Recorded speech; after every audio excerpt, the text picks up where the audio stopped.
I'm on number 4, Lilith LaVey. In the world of social media, influencers reigned supreme.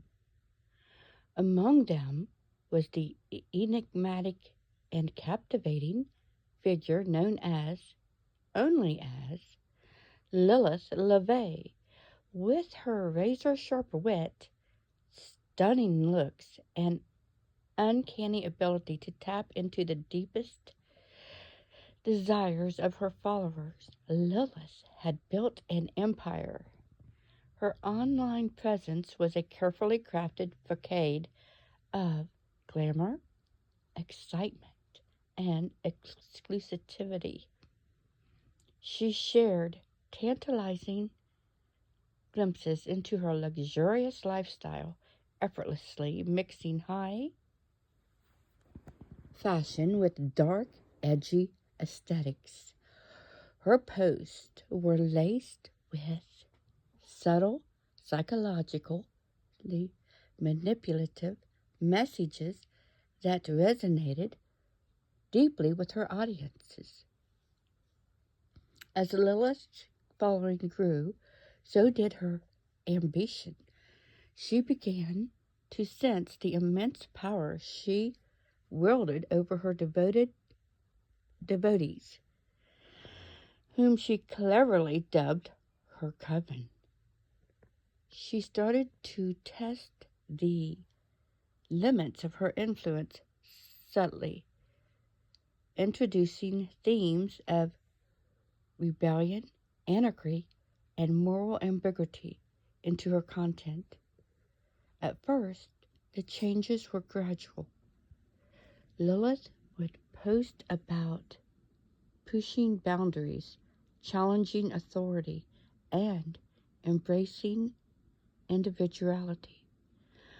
Her followers ate it up, eager to prove their devotion. They began to share their own stories of defiance, and soon the comment section of her post became a breeding ground for toxic ideologies. Lilith exploited this momentum, gradually shifting her narrative to focus on more sinister themes. She wove intricate tales of perceived injustice, fueling her followers' sense of victimhood and outrage. Her messaging became increasingly divisive, pitting her coven against perceived enemies, the establishment, the elite, and anyone who dared question her views. The first disturbing signs emerged when fans began to report incidents of vandalism, harassment, and intimidation in Lilith's name. They targeted those she deemed oppressors or hypocrites, often using her hashtags to claim responsibility. Lilith never explicitly condoned these actions, but her silence spoke volumes. As the darkness intensified, law enforcement started to take notice. Investigators discovered that many of the perpetrators were young, impressionable individuals who had become obsessed with Lilith's online persona. They had become convinced that she was the only one who truly understood them.